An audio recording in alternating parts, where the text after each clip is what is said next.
slow up, no I don't take shit. I got no love for the fakeness. If you wanna play tough and wanna hate this, I'll always show up. I don't ever slow up, no I don't take shit. I got no love for the fakeness. If you wanna play tough and wanna hate this, I'll always show up and make a statement. I don't ever slow up, no I don't take shit. I got no love for the fakeness. If you wanna play tough and wanna hate this, I'll always show up and make a statement. Everything I do so instinctive and so passionate. Every word I move so descriptive like an adjective. I got a vendetta against people who patented being negative when you should be getting after it.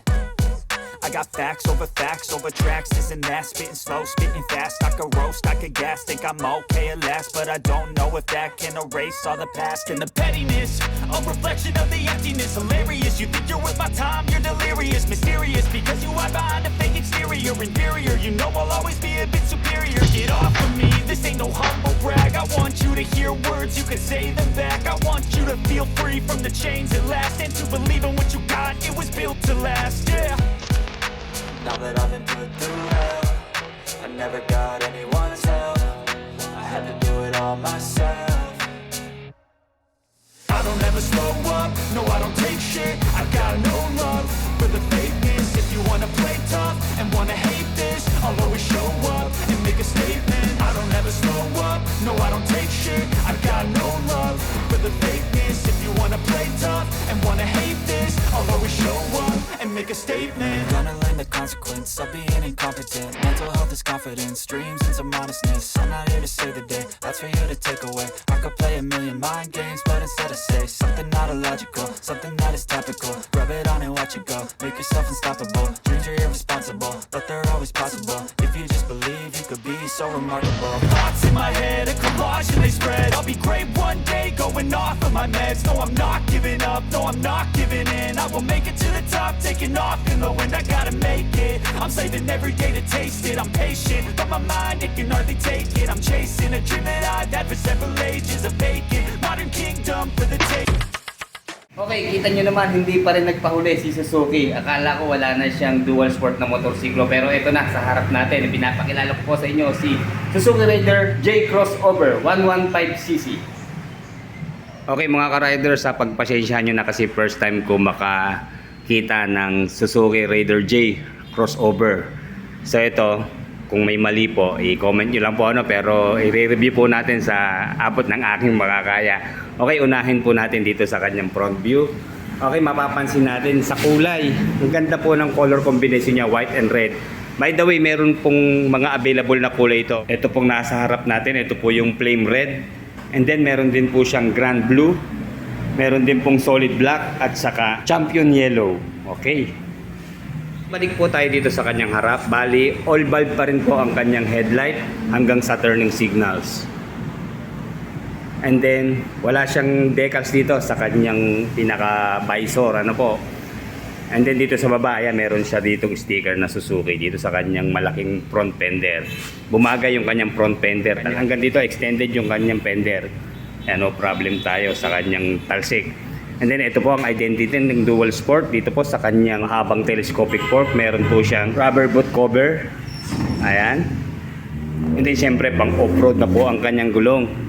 Yun lang, medyo naliliitan ako. Mas babagay siguro kung magpapalit tayo ng mas mataba. Ano po, dahil may sukat lang po ito na 70 by 90 by 17. And then spoke wheels pa po siya, kaya tube type pa rin po ang kanyang gulong. Bali, may interior po ito. Ayan, ang kanya pong brand ay MVP Star. Single disc dito po sa front, and then single pot caliper. And then dito naman po sa rear tire, may sukat siya na 90 by 90 by 17. Okay, naka drum brake po sa kanyang rear. And then naka swing arm naman po yung kanyang twin shock absorber dito po sa rear suspension. And then all bulb pa rin po ang kanyang tail light, signal light, and stop light. And then ang pulido po ng kanyang mga decals, lalo na dito sa likuran. Ayan, simpleng plain word lang na crossover. Ayan, basang-basa naman. Hanggang dito po sa kanyang side profile. Ayan, crossover, kulay white. And then meron siya ditong graphics na color combined ng black, white. And then ito yung kanya naman pong model name na Raider J. By the way, maganda po, fuel injected na po siya. Malaman natin mamaya yung fuel consumption niya. Sigurado matipid po to sa gasolina. And then ito po yung kanyang brand name, Suzuki. Alam nyo, pagdating sa body design niya, napakaangas po talaga. Mapapansin nyo dito, ang dami niyang cuts na bumagay naman sa kanyang kulay at sa kanyang body. And then ito, nabuksan ko kanina. Kita nyo, kakaiba yung kanyang tangke, oh. Okay, maliit lang yung kanyang U-box. Ito po ha, dito rin po nakalagay ang battery. Ayun sa pinakailalim. Okay, meron pong 4 liters na fuel tank capacity itong si Raider J. And then, ito na tayo sa kanyang fuel consumption. Umaabot po ng 65.65 kilometers per 1 liter. Diba? Napakatipid niya. And then, sa top speed, dahil ito po ay 115cc, kaya niya po ang 102 kilometers per hour. Pagdating naman sa kanyang mga switches and button, napaka-solid po. Ito, intact na intact sila dito. Ayan, oh. Kulay black lahat ang kanyang kulay na nagpa-elegant sa kanyang itsura. Okay, nandito po ang kanyang high beam, low beam, turning signals, and then yung kanyang horn. Malinis siya, di ba? Walang masyadong button. Talagang kailangan lang natin na button na nandito. And then dito sa kabila naman, okay, ito po yung kanyang push button electric starter. Meron siyang abang dito. Pwede natin siguro magpa-install ng halimbawa ay hazard. Siguro pwede dyan. Okay, all analog pa rin po ang kanyang display screen. Bali, dito po, left side, nandito po sa taas ang turning signals. Ayan, left and right. And then dito po yung kanyang check engine. And then neutral mode. And then siguro ito po yung high beam, low beam na indicator. And then yung kanyang fuel indicators. And then speedometer at saka odometer. Okay, pagdating sa engine, baka sa kanya yung DNA ni Suzuki Raiders 150. 4-stroke, single cylinder, 2-valve, air-cooled po ang kanyang cooling system. And then FI na po ang kanyang fuel supply system.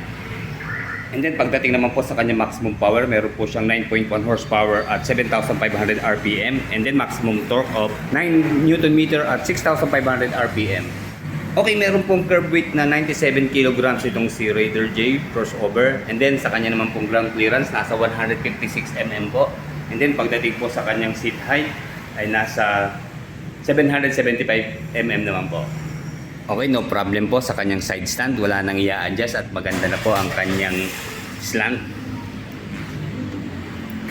Okay, bago tayo sumakay, ito muna ang kanyang upuan. Bali, pure red po ang kulay ng kanyang seat cover. Wala siyang stitches po dito sa gitna. Yung tabas niya almost the same. And then magaspang naman siya, although may plastic. Pero magaspang po siya. Kita ko po yung texture ng kanyang seat cover. Okay, sakyan na natin. Okay, ayun. Tayo ay 5'8". Medyo lapat naman pero ramdam ko medyo mataas po siya. Kasi nga po 156 mm na ground clearance and then 775 na seat height. Okay. Yung distansya niya halos pareho po ng XRM ano po. Okay, ito. Yung haba ng manibela niya, the same lang din. By the way, glossy black po ang kulay ng kanyang naked handlebar. Sa ignition niyo po, ito, mechanical key. Okay. Okay, walang problema. Sakto. Meron pang allowance ng mga half inch sa ating hita. Sa kanyang turning radius. Okay. Okay, pa-bounce tayo ha. Okay, kahit matigas po yung kanyang upuan, pero malambot po yung shock niya. Ito, ang lambot din po ng bounce natin. Ramdam ko po, hindi tayo nasasaktan kahit matigas ang upuan. Okay, check natin yung kanyang front brake na disc. Okay, narinig niyo yung lakas ng disc niya. Ayun, sumasagit-sit kanina. Okay, half press lang, kagat-agad. Okay, maganda po ang brake dito sa front. And then dito naman tayo sa rear. Almost equal sila ng lakas ng preno po. Okay, of course, 4-speed po itong si Raider J. Semi-automatic.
dahil may battery siya. Check na natin.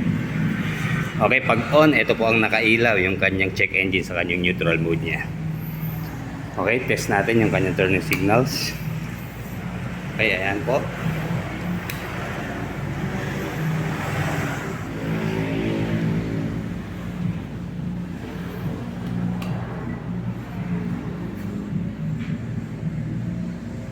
Okay, siyempre ang headlight pag on lang po yan kapag nag-start engine na tayo. So problema na po, wala tayong gas. Ano po, hindi pa po nasasalinan pero okay lang yan. Okay, check naman natin yung kanyang horn. Malakas po ang kanyang horn. Ayos.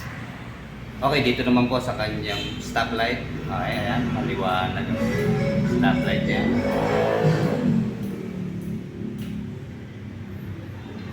Okay, yan, both rear and front brake yan, gumagana sa kanyang stoplight. And then of course, andito pa rin po yung kanyang kickstart. And then ang maganda po sa kanya, tipid lang siya sa engine oil. Bali may capacity lang po siya na 650 ml sa kanyang engine oil.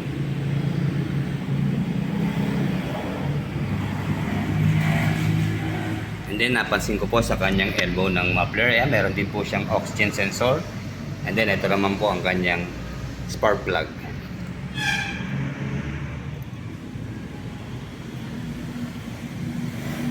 And then pareho pong rubberize yung kanyang footrest mula dito sa ating pillion, okay? Dahil ito po ay matulis, kaya dapat talaga may rubberize hanggang sa ating driver's footrest. Ayan, rubberize din siya. Okay, nandito po si Sir Nep, ang sales assistant dito po sa Suzuki 3S Pagsangan. Sir, magandang hapon muna po. Magandang hapon. Okay, sige sir, interesado ko sa cash price itong ating crossover Raider J. Magkano po sa cash price, sir? Bali, ang cash price natin sa kanya is 69,700 po. 69,700. Yes po. Okay. Bali, ngayong October, naka-promo po kami na less 2% sa cash. Okay. Bali, sa cash po natin, may 68,300 isa lang. 68,000, less 2%, ano sir? Okay sir, siyempre sa installment, alamin na rin natin magkano ang kanyang down payment. Bali, sa installment po, ang minimum down payment po natin is 5,500 po. 5,500. Yes po. Then kapag naman po naka 15% is 11,000 po ang Okay. down payment. Okay. Ngayon po sa minimum down payment po ng 5,500 for 1 year po is 11,525 po. For 2 years naman po is 4,475. For 3 years naman po is 3,535. Lahat po naman po yun is less 200 pag updated po isa ulo. Okay, sige sir, tatanong ko lang. Kasi parang madalang ang gantong unit. Halimbawa sir, may o-order pa, may available naman tayong unit. Meron naman po available sir. So paano sistema natin sa ganun sir? Mag-a-advance down payment ba? Pwede naman po sila mag-advance payment kapag wala po yung unit dito para po may pa-deliver po namin sa planta. Pwede naman po na pag-order po namin sa planta, pagdating po dito, tsaka po sila. Sir, yung apat na kulay sir, available ba? Yes po, available po. Bali, available color po natin sa kanya is yellow, blue, red, tsaka pula. Huling katanungan ko na, ano-anong kasama nito sir? Kung halimbawang kukuha tayo nito, ano bang previous na kasama niya? Bali, for cash natin sir, syempre, meron tayong limited hoodie jacket, meron tayong 5 scratch and win promo card, meron tayong libreng just, 1 liter. 1 liter, okay. Then meron na rin pong makasamang benefits po siya, tsaka freebies.